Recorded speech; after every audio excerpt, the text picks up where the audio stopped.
जब चले bell like करने और भी कर ले हमारी वीडियो आप तक पहुंच सके।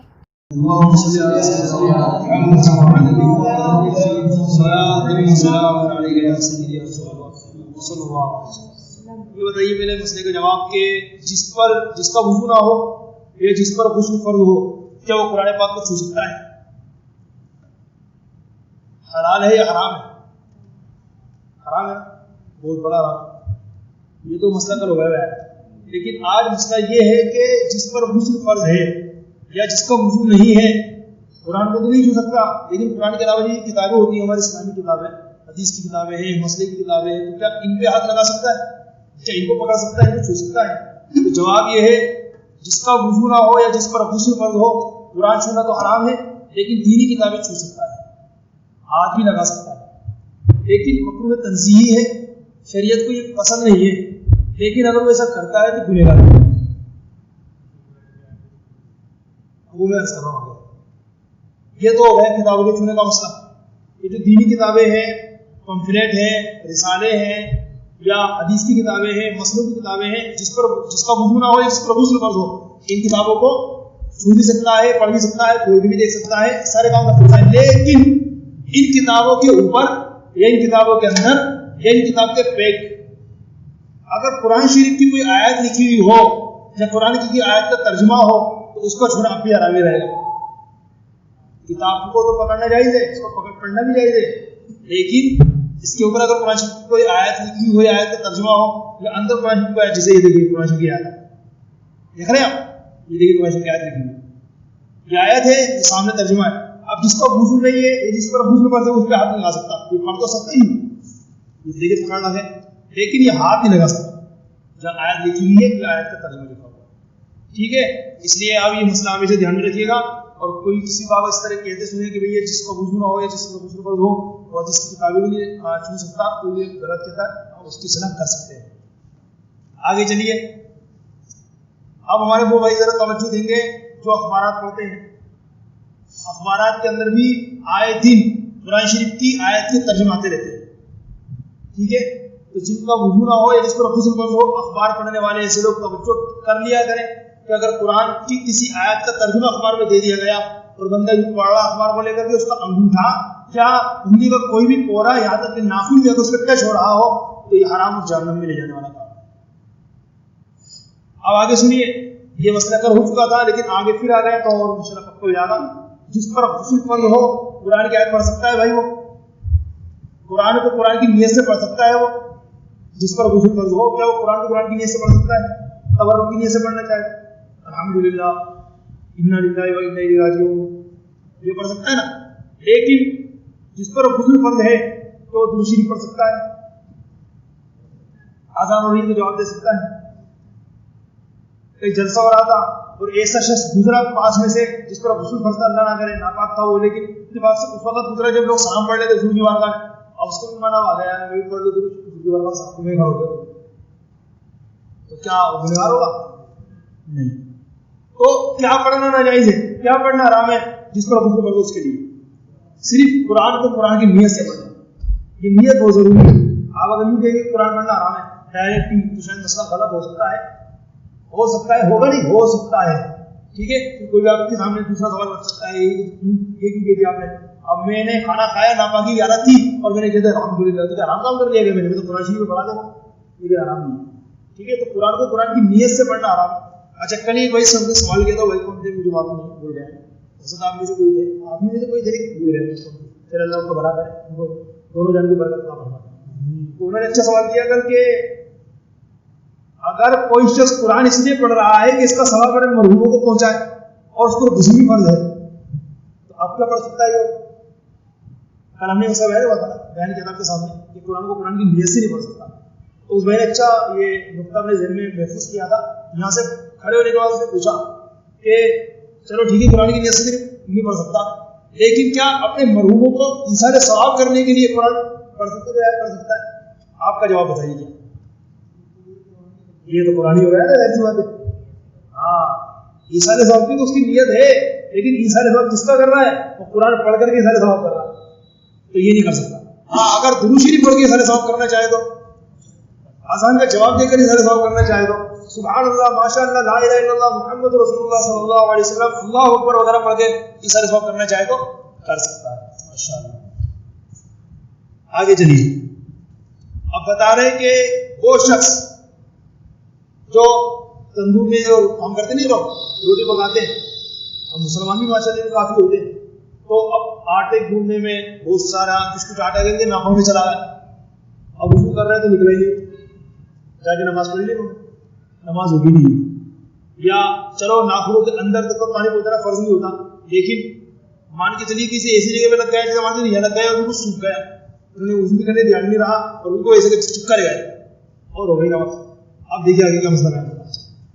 पकाने वाले के नाखून में आटा, लिखने वाले के नाखून में स्याही का चिन्ह, आम लोगों के लिए मक्खी मच्छर की भीड़ लगी हुई रह गई और तवज्जो न रही तो गुस्ल हो जाएगा, वुज़ू भी हो जाएगा। लेकिन ये उन लोगों के लिए जिसका काम करते हो, ध्यान रखिएगा। अब जैसे मिसाल के तौर पर अपन वही देखो तंदूर का काम नहीं करते, लेकिन कभी इत्तेफाक से अपन को रिश्तेदार था, अपने दोस्तों को तंदूर के काम करता था, अपन भी पहुंच कर से मिलने के लिए, तो तंदूर की जैसे आटा गूंद रहा था, अपन को भी शौक आया यार मुझे जरा हाथ लगा देता हूँ, तो अपन भी हाथ लगा दिए। ठीक है, इत्तेफाक से हमारे हाथ पे आटा चिपक गया और हमारी तवज्जो न रही और हमने वुज़ू करके नमाज भी पढ़ ली, बात को पता चला यार ये तो रहेगा, तो हमें क्या हुक्म है, हटाओ यहाँ पानी बहाओ, वापस से पूरा वुज़ू करना जरूरी नहीं है, इस पे पानी बहाकर नमाज वापस से। ये उन लोगों के लिए मसला है भाई जो काम ही करते हो, क्योंकि कब तक बचेंगे बेचारे। ठीक है, तवज्जो नहीं रहेगी उन लोगों की, इसमें माफ है। हाँ, स्याही का मसला उन लोगों के लिए है जो उनका काम ही किताबत है। अभी जैसे अपन लोग हैं मिसाल के तौर पर, अब इतना काम पड़ता नहीं है लिखने विखने का, लेकिन इत्तेफाक से कभी लिखने बैठ गए और उस इंक लग गई, कौन सी, जो जिस्म के किसी हिस्से पर लग जाए तो इसकी वजह से पानी अंदर न जा पावे। आमतौर पर जो बॉल पेन या जेल पेन से लिखते हैं ना, तो ये तो वो पेन है कि अगर कितना गाढ़ा किसका रगड़ दो इसको हाथ पे, इसके आराम से अंदर पानी पहुंच रहा है आपकी खाल पे, इसमें रही। लेकिन मुझे एक बात याद आ गई तो मैं यहाँ बता दूं, मेरे स्टूडेंट्स भी हैं, हाथ पे लिखने से बुजुर्गों ने मना किया है। हमारी बहुत सारे दोस्तों की आदत है, हाँ लिखो नंबर लिखो, बोलो 972 है वो लिख लेते। हाथ पे लिखने का बहुत है ना, मुझे तेरे हाथ पे बुरी हो ना तेरा नाम लिखो। तो अगर बच्चों का बहुत शौक होता है अपने बच्चों को रोके, अगरचे गुनाह नहीं है, लेकिन फरमाया कि हाथ पर लिखने से दिमाग कमजोर होता है, और जब दिमाग कमजोर होगा तो बच्चे का दिमाग भी लगेगा कैसे पढ़ाई में। अब पिछले साल इसने जो है एग्जाम में माशाल्लाह फर्स्ट डिवीजन हासिल किया था, अब तो हाल ये कि सेकंड भी नहीं आ सकता, नीचे गिर गया। क्यों भाई, दिमाग कमजोर हो गया पढ़ने में, क्यों? आपके बच्चे की आदत है हाथ पे लिखता ही, इसलिए बच्चों को इससे रोकना चाहिए। चलिए बात तो बात आगे से मैं अर्ज करते, हालांकि हमारे टॉपिक में वो नहीं था। चलिए आगे। अब इसके बाद है बच्चा कब बालिग होता है और लड़की कब बालिग होती है। लड़के को 12 से 15 साल की उम्र के दौरान और लड़की को 9 से 15 साल की उम्र के दौरान, लड़के को 12 साल से 15 साल के बीच में और लड़की को 9 साल से 15 साल के बीच में जब भी पहली बार इतलाम हो जाएगा ये बालिग हो जाएगी। अब इन पर शरीयत के अहकाम लाजिम हो गए, नमाज भी फर्ज हो गई, रोजे भी फर्ज हो गए, साहिब निसाब हुए तो साल गुजरने पर ज़कात भी फर्ज हो गई, साहिब निसाब हुए तो कुर्बानी का वक्त आने पर कुर्बानी भी वाजिब हो गई। ठीक है, लिहाजा एहतिलाम के जरिए बालिग होने की सूरत में इन पे गुस्ल फर्ज हो गया। और अगर कोई बालिग होने की अलामत नहीं पाई गई, 12 साल से लेकर 15 साल के बीच में लड़के के अंदर कोई भी बालिग होने की अलामत नहीं पाई गई, यहाँ तक वो 15 साल का हो गया, या 9 साल से लेकर 15 साल के बीच के पीरियड में लड़की के अंदर कोई भी बालिग होने की अलामत नहीं पाई गई, यहाँ तक कि वो 15 साल की हो गई, तो अगर अभी तक बालिग होने की कोई अलामत नहीं पाई गई, 15 साल की होती ही दोनों बालिग माने जाएंगे। 15 साल के होते ही, चाहे अभी तक उनका इतलाम नहीं हुआ, लेकिन 15 साल के होते ही अब ये बालिग हो गए, इन पर शरीयत के अहकाम लागू हो गया मसला कंप्लीट। अब ये मसला सुन लीजिए, जैसे हमारे घर में माशाल्लाह किताबें रखी होती है और अपने घर में किताबें होनी चाहिए, इस्लामी किताबें कुछ ना कुछ होनी चाहिए। मैं कहता हूँ अपने घर में हर आदमी को, मुसलमानों को मिनी लाइब्रेरी बनानी चाहिए। मिनी लाइब्रेरी मतलब छोटी लाइब्रेरी हो, उसमें कुछ किताबें हो, जैसे कुरान शरीफ हो, कंजुल ईमान शरीफ हो, इस तरीके की दीनी की किताबें हो, इसके साथ साथ और भी जो छोटी मोटी किताबें हो। अगर जब बहुत बड़ी लाइब्रेरी ना हो, छोटी सी बना ली जाए, 1-2 कागज सजा दो किताबें, और जैसे जैसे वक्त मिले अपने खुद पढ़ते रहो, अपनी बीवी को पढ़ाते रहो, बच्चों को पढ़ाते रहो, इससे अच्छा माहौल बनेगा इंशाल्लाह घर का। और कंजुल ईमान शरीफ की तो बरकत हमारे बुजुर्गों ने ये बताई कि जिस घर के अंदर दुर्रे मुख्तार जो फतावा शामी की किताब है, अरबी में हो, हम लोग तो उसको नहीं पढ़ सकते, वो उलमा किराम पढ़ते हैं, तो ये फतावा शामी की किताब होती है, ये जिस घर में हो, या कंजुल ईमान जिस घर में हो, फरमाया इंशाअल्लाह उस घर में जिन्नात कभी बसेरा नहीं कर सकते। सिर्फ रखने की बरकत ऐसी है तो पढ़ने की कितनी बरकत होगी। तो बड़ी बरकत इसलिए अपने घर में कंज़ुल ईमान सरकारी आला हज़रत का जो तर्जुमे कुरान है वो जरूर होना चाहिए इंशाल्लाह। अब देखिए किताबें रखने की तरतीब क्या। हमारे घर में कुरान शरीफ भी रखा हुआ, कुरान शरीफ के साथ ये किताब भी है, बहार शरीयत भी है, फतावा शामी भी है, दुर्र मुख्तार भी है, जनाब वाला बहार शरीयत भी है, और क्या बोलते हैं हदीस की किताब बुखारी मुस्लिम शरीफ भी है। तो मैं किस तरह रखूँ? पहले तो ये तो हर बच्चा हमारा जानता है कि सबसे ऊपर तो कुरान रखा जाएगा, लेकिन उसके नीचे फिर कौन सी, उसके नीचे फिर कौन सी, उसके नीचे फिर कौन सी। ये छोटा तो हमारे बड़े बड़े लोग नहीं आते। तो अब मसला ही सुन लिया कि किताबें रखने की तरतीब किस तरह होनी चाहिए। तो फरमाया कुरान पाक सारी किताबों के ऊपर रखिए, उसके बाद तफसीर की किताब होनी चाहिए, फिर हदीस की किताब होनी चाहिए, फिर फिक्र की किताब होनी चाहिए, उसके बाद दीगर इस्लामी किताबें। मतलब सबसे पहले कुरान शरीफ आ गया, कुरान शरीफ के बाद तफसीर की किताबें। तफसीर किसको कहते हैं? कुरान के अंदर जो अल्लाह ने हुक्म बयान फरमाया उसकी डिटेल। जैसे आला हजरत ने लिखा कंज़ुल ईमान, तो सदरुल शरिया ने सरकार सदरुल अफाजिल ने आला हजरत के खलीफा मुफ्ती सैयद नईमुद्दीन मुरादाबादी ने उसकी तफसीर लिखी, उसका नाम है खज़ाइनुल इरफान। अगर ये आपके घर में तो कुरान की इंजील ये रखी। मुफ्ती अहमद अरखन नईमी की किताब है नूरुल इरफान, वो भी कुरान शरीफ की तफसीर किताब है, उसको इसके नीचे रखी। इस तरीके से तो सबसे पहले कुरान आ गया, उसके बाद कुरान की तफसीर की किताब आ गई, उसके बाद हदीस की किताब आ गई। अब हदीसों में अगर आपके पास मुस्लिम शरीफ है, बुखारी शरीफ है, मिशकात शरीफ है, तो इन किताबों में सबसे बड़ा मर्तबा किसका है? बुखारी शरीफ का। तो बुखारी सबसे ऊपर रखिए आप, फिर बुखारी के नीचे मुस्लिम शरीफ रखिए, इस तरीके से आगे की तरफ ये तरतीब। उसके बाद हदीस की किताबों का अब आता है फिक्र की किताब है। फिक्र माने मसलों की किताब है, जैसे ये आपके सामने किताब है, अगरचे दिखने में इतनी सी है मगर इससे आपने क्या कुछ सीख लिया भाई? नहीं, ये इतनी सी देखे एक बारिश लेकिन इससे क्या कुछ नहीं सीखा हमने, बताइए। तो ये किताब है फिक्र, मतलब मसाइल की किताब है। तो हदीस की किताबों के बाद इन किताबों का नंबर आता है। इसके बाद जो किताबें और आती हैं इस्लामी, अब उनकी कोई तरतीब नहीं है, फिक्र की किताबों का उनको जैसे चाहे रख दीजिए। और सुनिए, किताब का अदब हमारे इस्लाम ने बताया कि किताब पर कोई दूसरी चीज, यहाँ तक कि कलम भी मत रखिए, बल्कि जिस संदूक में किताब रखी हो उस संदूक पर भी कोई चीज मत रखिए। जब किताब का ये मकाम है तो अल्लाह की किताब का क्या मकाम होगा? इसलिए हमारे वो भाई गौर करें जो ट्रेवल करते हैं, सफर करते हैं, तो अपने बेग में कुरान घुसेड़ लेते, बेग में कुरान रख लिया। तो मेरे भाई तुम सफर में लेके अल्लाह माफ करे किस तरह लेके जाओगे, अगर किस तरह कर सकोगे, तवज्जो तो फरमाओ। कुरान को रख लिया उसके बेग, अपने बेग में, अब बेग को ले चले तो भाई साहब बुरा मत मानिएगा। एक शख्स को हमने खुद देखा, ट्रेन में सफर कर रहे थे, अब वो कौन था अपन उसको जानते भी नहीं, किस अकीदे का था, लेकिन मुसलमान लग रहा था, वो गाड़ी भी थी उसकी। उसने क्या किया, बैठा रहा तो बोर हो गया ना, उसने क्या किया, जिस बर्थ पे बैठा था ना, जिस सीट पे, उसके लिए बेग घुसाड़ा था, बेग निकाला, चेन खोल कुरान निकाला उसके अंदर, फिर घुसाड़ा बेग अंदर और फिर पढ़ने लगा। हमने कहा देखो ये बेअदब हो गया। अब कितनी बड़ी बेअदबी मुझे बताओ तो सही आप।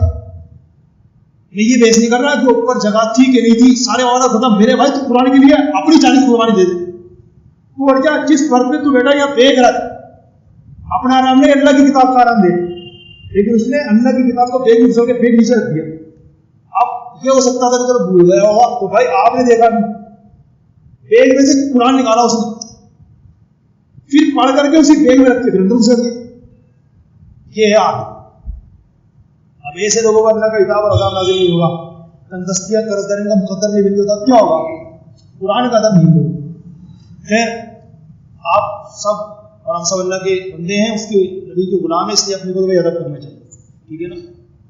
तो इसलिए ये दूसरी आम किताबों का इस्लाम ने अदब बताया कि कोई दूसरी चीज, यहाँ तक कि कलम भी किताब के ऊपर मत रखिए, यहाँ तक कि संदूक जिसमें किताब रखी हो उस संदूक पर भी कोई चीज मत रखिए। हाँ, जैसे अंदर अगर हम रखना चाहें, जैसे मैंने ये रखा था, तो अंदर में हरज नहीं, अंदर में पेन रख दिया, जैसे हम निशानी लगाते हैं ना, कुरान शरीफ में निशानी लगाते हैं, कुरान शरीफ कोई पन्ना था जो शहीद हो गया था, मतलब फट गया था, तो हमने लगा ली, उसकी निशानी लगा, उसमें हरज नहीं है, लेकिन ऊपर रखने की बात चल रही है यहाँ पर। और सुनिए, मसाइल या दीनियात के औरात में पुड़िया बांधना, जिस दस्तरखान या बिछोने पर अशआर या किसी भी ज़बान में इबारात तहरीर हो उनका इस्तेमाल मना है। और ये तो बहुत है, वो तकिए जिसपे ग्रुप वगैरह लिखे होते हैं, चाहे इंग्लिश में हो, चाहे अरबी में हो, चाहे उर्दू में हो, वो हमारे भाई लगाते हैं और उसी में आराम करते हैं, ठीक है।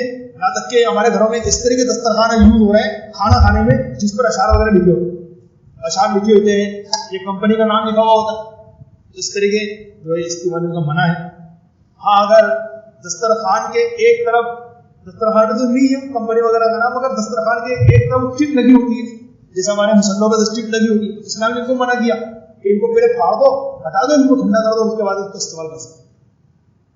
لیکن اب آپ دیکھیں امام صاحب جس مسلے پہ نماز پڑھاتے ہیں اس پہ بھی چٹ لگی, امام صاحب نے دیکھ بھی مگر ہٹاتے نہیں, ہٹا لے گا کوئی منوکر تھوڑی ماشاء اللہ ہمارے مسلے میں نہیں دکھے گا آپ کو.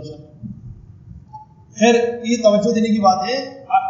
مسئلہ یہ ہے اگر کوئی ایسے مسلے پہ نماز پڑھ لینا جس کے ایک طرف کمپنی کی چٹ لگی ہو تو نماز تو ہو جائے گی اس کی, مگر بھائی آپ یہ دیکھو کہ کمپنی میں جو کمپنی کا جو نام اس کے الفابیٹس ہیں, حروف ہیں, وہ بھی اللہ کے نازل کیے ہوئے تھے, اس کا بھی ادب کرنا ضروری ہے. لیکن کہاں لوگ کتنے لوگ کرتے ہیں, ہم گن سکتے ہیں. اسی لیے بتایا اس کے لکھا ہوا ہے فتاوی شامی کے حوالے سے ہر زبان کے حروف تہجی کا ادب کرنا چاہیے. پھر وہ مسئلہ یہ کہ مسلح کے کونے عموماً کمپنی کے نام کی چٹ سلائی کی ہوتی ہے, اس کو بھی نکال دیا گیا. اچھا ہمارے یہاں پر اپنے گھروں کے اندر توجہ فرمائیے گا, ہماری ماں بہنیں جس مسلح پہ نماز پڑھتی ہیں یا کبھی ہماری جماعت نکل گئی, ہم نے اپنے گھر کے اندر مسلح پہ نماز پڑھی تو عام طور پہ مسلح کے اوپر گنبد کی تصویر بنی ہوتی ہے, خانہ کعبہ کا فوٹو لگا ہوتا ہے, چتر بنا ہوتا ہے باقاعدہ. تو ایسے جنامازی یا ایسے مسلحوں کو نماز استعمال کرنا کیسا مناسب نہیں ہے. حرام نہیں کہہ رہا ہمارا اسلام, لیکن مناسب اس لیے نہیں ہے کیونکہ جب آپ سجدے میں جائیں گے نا تو چانس یہ ہے کہ آپ کے گھٹنے اسی پر پڑیں گے جس کو آپ نے سر کو اٹھا کے رکھتے ہیں. وہ خانے کعبہ جس سے منہ کر کے اسی کا فوٹو لگا ہوا ہے. گنبد خضرا شریف جس کی طرح منہ کر کے وہ کے وضو کے بارے میں ادب سے سلام پڑھتے ہیں, اس کا فوٹو لگا ہوا ہے. اب اس پر آپ کا پیرنگ پڑ رہا, تو یہ مناسب نہیں. اس لیے نمازوں میں جو ہم استعمال کرتے ہیں اس لیے وہ سادہ ہونے چاہیے. اب وہ نہیں نا لوگوں کو رضی کے اپنی ذمہ داری محسوس کرتے ہوئے جب بھی دیکھ لیں تو ہٹا دیں. ہاں وہ مسئلہ اس پہ تو ہٹا نہیں سکتے نا, میں نے ہزار کو تو ہٹانے دے رہے وہ پورا ڈالے جانا. ہاں ٹھیک ہے بس نہیں کر سکتے انشاءاللہ کر سکتے تھوڑا سا پیچھے کے بعد اگرچہ آپ کے جو پیر کا پچھلے حصہ ایڑی والا وہ اگرچہ زمین پہ آ جائے گا تاکہ اس طرح سے آپ کے گھٹنے انشاءاللہ اس پہ نہیں جائیں گے مقدس زمین پہ, اس سے بچت ہو جائے گی. ہاں وہ تو بے ادب لوگ ہوتے ہیں, بے ادبی یہ کبھی کبھی توجہ نہیں دیتے آدمی, جیسے بھی ہوتا ہے بھول گیا آدمی بیٹھ گیا. جیسے مجھے ایک بار کسی توجہ دلائی تھی, میں کو سچی بولتا ہوں, اپنی مسجد میں عبادت کرنے آیا نا تو اگر دیکھیں مسلح کے زمانے ممبر پہ یہ سادہ ہے, اس میں کوئی تصویر وغیرہ نہیں بنی ہوئی, گنبد خضرا کی نے خانے کعبہ کی شاید پہلے ہوگی, مجھے یاد نہیں پہلے کی کیا. تو اب ہم بھی بیٹھ جاتے تھے خطبہ پڑھنے کے لیے, چادر بچتی تھی, اسی چادر کے لیے بچی ہوتی تھی. یہ مسلح جو جنازہ اس پہ گنبد خضرا تھا, یہ خانہ کعبہ مجھے خانہ کعبہ تھا, دیکھو میری توجہ نہیں تھی. ٹھیک ہے بھائی اب جنگ سے اللہ معاف ہوا ہم بیٹھ نہیں سکتے, لیکن میری توجہ نہیں تھی. تو کسی بھائی نے توجہ دلائی, امام سے مسئلہ پوچھنا ہے کہ اگر امام صاحب جنماز کے جمعے کے خطبے کے اندر جس چادر میں بیٹھے ممبر کے اوپر, اسی چادر کے نیچے وہ نماز بچھی ہوئی جس پر خانہ کعبہ لگا ہوا ہے یا گنبد خضرا کو, تو اس پہ ان کا بیٹھنا کیسا ہے؟ میرا بالکل دیا تھا. امام صاحب آپ کو ابھی تک کسی نے نہیں کہا ہوگا, لیکن میں کیا ذرا توجہ دیجیے گا, جب میری توجہ میں تو ہٹا دی اس کو الحمدللہ. ایسی ابھی کوئی بھائی وہ نئی جنازہ لے کر آئے تھے اپنے مروں کے سارے ثواب کے لیے, اس پہ گنبد خضرا وغیرہ بنا ہوا تھا, اور پلس وہ اتنی موٹی تھی کہ اس پہ سجدہ بھی ہم نہیں کروا گے صحیح سے, یا بچھا دی تھی کسی شاید جمعے کی نماز سے پہلے کا واقعہ ہے. تو ہم نے جمعہ کی نماز کو بعد میں پڑھائی, جمعے کی نماز کے لیے کھڑے ہونے پر اس کو نکالوا کر پہنچا دیا, بھیا اس کو کیسے بنا. ایک تو اتنی موٹی کہ پیشانی اتنی باری, دوسری باری خانے کعبہ گنبد خضرا لگا ہوا ہے, تو ہمارے گھٹنے تو جائیں گے اس کو. احتیاط کر لینی چاہیے, بانصیب اور بے ادب بے نصیب. ہاں یہ لے کر اس سے بہت برکت ہوگی, اس سے انشاءاللہ زیادہ ثواب ملے گا, کئیوں کا ذہنی ہوتا ہوگا. خیر وسوسوں کا ایک سبب حضور کی حدیث کی روشنی میں سماعت کر لیں. غسل خانے میں پیشاب کرنے سے وسوسے پیدا ہوتے ہیں. یہ نہیں کہا کہ غسل خانے میں پیشاب کرنا حرام ہے, حرام نہیں ہے. غسل خانے میں پیشاب کرنا جائز تو ہے, لیکن ایسا نہیں کہ ہر کام جو جائز ہو وہ صحیح بھی ہو. جائز تو ہے, لیکن فرمایا غسل خانے میں پیشاب کرنے سے وسوسے پیدا ہوتے ہیں. جامع ترمذی کی حدیث ہے, حضرت سیدنا عبداللہ بن مغفل رضی اللہ تعالی عنہ سے روایت ہے, رسول پاک صلی اللہ علیہ وسلم نے اس سے منع فرمایا کہ کوئی شخص غسل خانے میں پیشاب کرے, اور فرمایا بے شک عموماً اس سے وسوسے پیدا ہوتے ہیں. اس سے کیا ہے, वसवसे पैदा होते हैं। अब वो मजबूरी की बात है, मिसाल के तौर पर आपके यहाँ पर एक ही टॉयलेट है, अब उसमें कोई गया हुआ है और आपको बड़ी खतरनाक तरीके से आदत लगी हुई है, पता है कि अगर सब्र नहीं हो पाए तो फिर इजाजत है भाई आप कर लो, और उसमें भी एहतियात करो कि जब पेशाब को दूर तक नहीं आए, और करने के बाद फिर आदत लेने के बाद अच्छी तरह से 3 बार पानी मार दो ताकि जिस जगह पेशाब गिरा था वो अच्छी तरह जगह पाक हो जाए। फिर मतलब धो दो तो पेशाब तो बह जाएगा, और पेशाब के बाद पाक पानी बह जाएगा, तो पाक पानी की बहने की वजह से इंशाल्लाह जमीन पाक हो जाएगी। बस तयम्मुम का बयान शुरू होगा, लेकिन मैं चाहूँगा आज शुरू में करें इसको इंशाल्लाह। परसों शुरू करेंगे, कल हमारी तकरीर है दिल्ली के पास एक इलाका है शाहपुर में, इंशाल्लाह वो हम कल जाएंगे, तो इसलिए कल नहीं रहेंगे, परसों से इंशाल्लाह तयम्मुम का बयान शुरू होगा। अब जो बयान अपन तक आपने सुना गुस्ल के ताल्लुक से जब से लेकर आज तक, जिस तरह से कोई सवाल करना कर लीजिए, अगर आपकी कोई बात समझ नहीं आए पूरी शुरू कर लीजिए।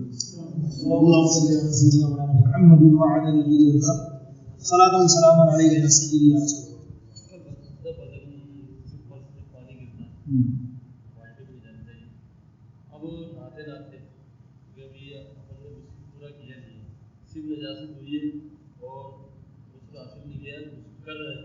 अब ये जो बदन से खाली टपक करके बाल्टी में जाते हैं, डायरेक्ट जा रहा है, जमीन में पड़ के नहीं डायरेक्ट जा रहा है, क्या ये सही है?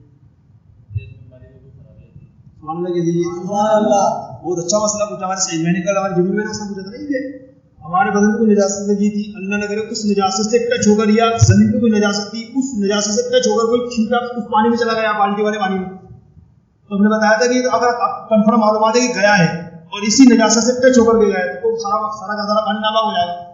इसका जवाब तो कल हो गया था, लेकिन सही पे ये सवाल दूसरा कर रहे हैं कि हमारे बदन जहाँ गंदगी नहीं लगी हुई वहां से टच होकर पानी चला गया, मान के चलिए उस बाल्टी के पानी में, तो अब क्या होगा? तो याद रखिएगा एक मसला शरीयत का ये है, यकूनुल माउ मुस्तअमलन बिमुजर्रदी इंफिसाली, हमारे किताब नूरुल इज़ार में उसके अंदर ये कानून शरीयत का लिखा हुआ है, यकूनुल माउ मुस्तअमलन बिमुजर्रदी इंफिसाली, यानी पानी बदन से जुदा होते ही मुस्तअमल हो जाता है। जैसे पानी हमारे जिस्म से टपका ना, ये जो टपकने वाला पानी है क्या है, ये मुस्तअमल है, इससे ना वुज़ू हो सकता है ना गुस्ल हो सकता है, हालांकि पाक। एक बात, दूसरी बात, हमारे बदन से टच होकर के जो पानी गया बाल्टी में, तो ये जाने वाले पानी क्या है? मुस्तअमल है ना, और मुस्तअमल पानी जा रहा है उस पानी के अंदर, तो ये पानी भी मुस्तअमल बन सकता होगा, मगर अभी नहीं बनेगा। क्यों नहीं बनेगा? कम है, और जो साफ शफाफ पानी वो क्या है?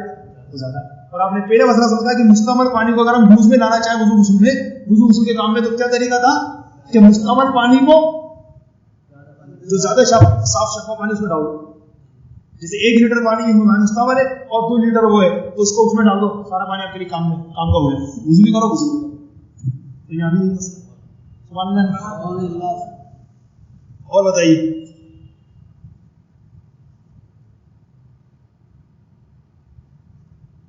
अब्दुल गफूर भाई कितने का सवाल है?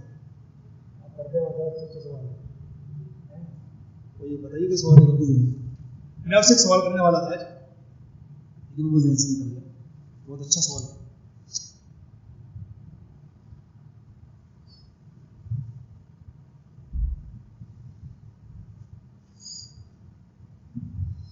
एक तवज्जो मैं आपको दिलाना चाहूंगा, आपके घरों के अंदर जो किताबें होंगी ना, अपनी माँ बहनों को बताया करें। ये जो किताबें चलती दावत इस्लामी की, ये लोग तो एहतियात कर लेते हैं, लेकिन मैंने खुद ने अक्सर मकतबों की किताबों को देखा है, यहाँ फ्रंट पे ऊपर की तरफ कुरान शरीफ की आयतें लिखी होती है बाकायदा। जैसे मेरे पास एक किताब है, उसके ऊपर बाकायदा ये आयत कुरान शरीफ की लिखी हुई है, ठीक है। अब आप जाते हैं ना किताबें लेने के लिए, अब किताबें बेचने वाले होते हैं, बता रहा हूँ आपको, बाबू होने से रहे लोग, अब किताबें बेच रहे हैं, आप गए, मतलब वो जरा कंफ्यूजन शरीफ देना, उसने दिखाया नहीं कोई किताब, जैसे नमाज के काम देना, मैं मिसाल दे रहा हूँ, नमाज के काम देना, उसने कही नमाज के, अब ठीक है उंगली कहाँ लग रही है? इसी आयत के ऊपर लग रही है, जो आयत तो आराम है, कुरान की आयत को बेवजू टच करना हराम है, दिखा। अब अगर नहीं यानी ना बड़े साइज में जरूर दिखाओ, वो दिखा रहा है, इसलिए आपको भी एहतियात की जरूरत है। और अपनी माँ बहन घर में होती है, जरा बताया इस ताल्लुक से, इसलिए वो भी बेवजू या बेवजू शख्स के लिए कुरान की आयत को टच करना हराम है, चाहे कुरान शरीफ में वो आयत हो, चाहे कुरान शरीफ के अलावा किसी किताब में हो, या अखबार पे हो, या आपके दस्तरखान पे हो, या अल्लाह न करे कहीं भी हो, बेवजू को और बेवजू को बिला आइन टच करना आराम है। अगर इस कपड़े वगैरह से टच कर रहा है, ऐसा कपड़ा जो ना उसके ताबे है ना उसके ताबे है, तो इससे कर सकता है, जिसकी आप डिटेल माशाल्लाह कर समाप्त कर चुके हैं। दुआ करते हैं अल्लाह रब्बुल इज्जत की मर्ज़ी और हमने जो भी पढ़ा बैठ के उसको अमल करने की तौफीक अता फरमाए। हुज़ूर पाक अलैहि सलाम